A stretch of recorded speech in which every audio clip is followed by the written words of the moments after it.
Komuter lain, saksi bisu perjalanan warga Santero Jabodetabek dengan segala hingar-bingar di dalam. Sebagai salah satu roda transportasi kehidupan, segala isu mengenai komuter lain turut menuai perdebatan dari masyarakat hingga ke Dewan Perwakilan Rakyat, dari Manggarai hingga ke Senayan. Per tahun 2023, jumlah KRL yang beroperasi menyentuh angka 1.150 unit. Menurut pengamat kebijakan publik Agus Pambagio, hal tersebut membuat KRL akan semakin menjadi andalan publik.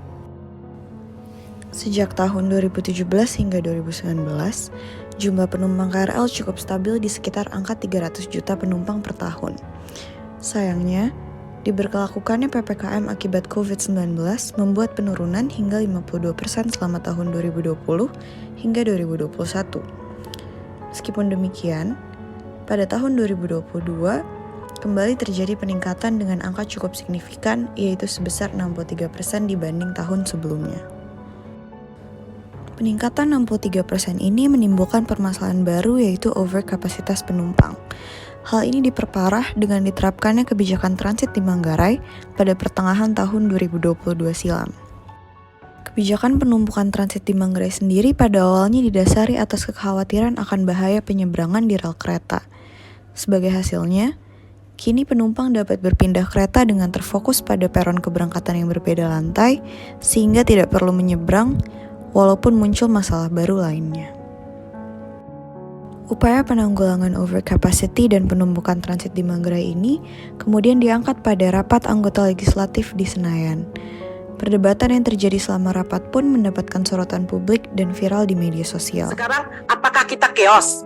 Kalau kita tidak import ini barang, apakah kita chaos? Karena import pun, itu kan sudah lewat. Kita kan biasanya chaos itu di tahun baru. Kita biasanya chaos itu kan di lebaran. Ini kan udah lewat semua kekeosan kita. Apakah memang ini suatu urgensi yang kalau kita tidak import ini chaos? Dengan ini, impor KRL bekas Jepang sebagai upaya penanggulangan permasalahan terkait KRL akhirnya menjadi isu yang panas diperbincangkan di masyarakat. Polemik mengenai KRL kemudian berlanjut ke babak baru karena banyaknya pro kontra di antara masyarakat, bahkan di antara wakil rakyat itu sendiri. Kemenko Marves selaku kementerian terkait telah menyatakan penolakan pemerintah akan impor KRL bekas Jepang. Dalam hal ini, pemerintah justru meminta PT KCI untuk memaksimalkan sumber daya yang sudah ada sekarang. Pendapat masyarakat pun beragam, mulai dari kereta yang diperlukan untuk impor sembari menunggu kereta dari industri lokal siap untuk beroperasi, hingga pendapat untuk mengembalikan rute transit seperti sebelumnya. Salah satu anggota DPR, Andre Rosiade, sebagai bagian dari Komisi 6 yang berasal dari fraksi Gerindra, mulanya menyatakan ketidaksetujuannya akan impor KRL. Namun, setelah mencoba naik KRL pada jam sibuk dan merasakan sendiri kepenatan yang ada, beliau menyampaikan perubahan pendapatnya. Kita harus segera ngambil keputusan. Gak mungkin masyarakat, pengguna komuter lain ini menunggu. Mereka kayak cendol di dalam, gencet-gencetan. Coba kalau ada ibu hamil, orang... Dari sini, kita bisa melihat bagaimana anggota DPR bertindak atas isu yang menyita perhatian konstituennya.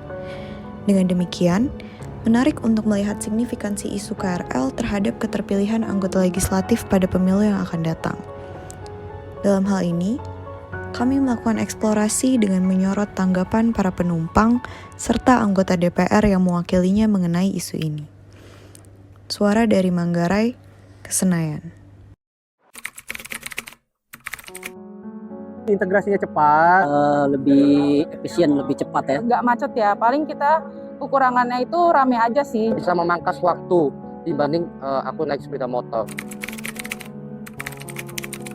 kita masih menunggu pembuatan kereta api dari Indonesia, nunggu sampai 2025. Tapi menurut saya itu terlalu lama. Kalau misalnya memang pemerintahnya mampu membeli kereta bekas ya nggak masalah. Mungkin lebih ke kita bisa nyiptain sendiri sih. Banyaknya kereta-kereta KRL yang habis ini masuk masa pensiun, sementara jumlah penumpangnya itu semakin banyak.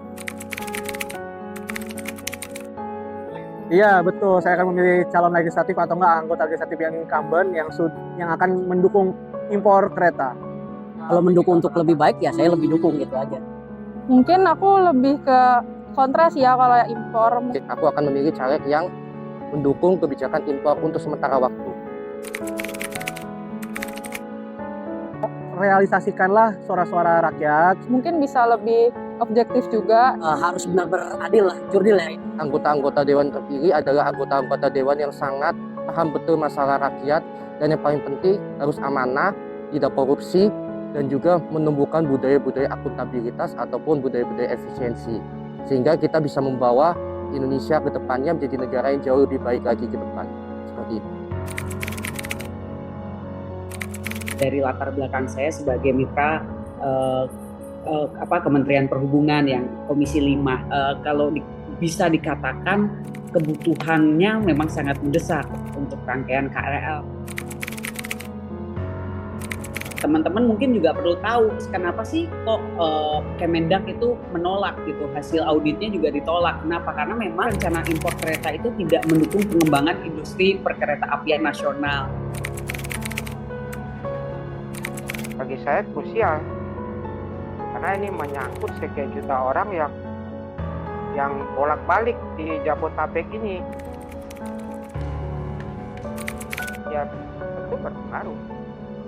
Saya ingin tahu bagaimana anggota DPR itu menyelesaikan masalah ini, tapi tetap dengan patokan para pengguna kereta api jangan sampai dirugikan. Nah, siapapun anggota DPR yang mengedepankan pertimbangannya pada keselamatan penumpang, nah itu saya dukung. Mengikuti isu impor kereta bekas yang sebelumnya sudah dibahas, sudah saatnya kita memantapkan keyakinan untuk memilih siapa anggota legislatif yang mewakili suara dan juga sesuai dengan hati nurani. Karena pilihan kita pada tahun 2024 akan berdampak pada kepentingan kita bersama di masa depan. Sekian eksplorasi kami, sampai jumpa di kesempatan berikutnya.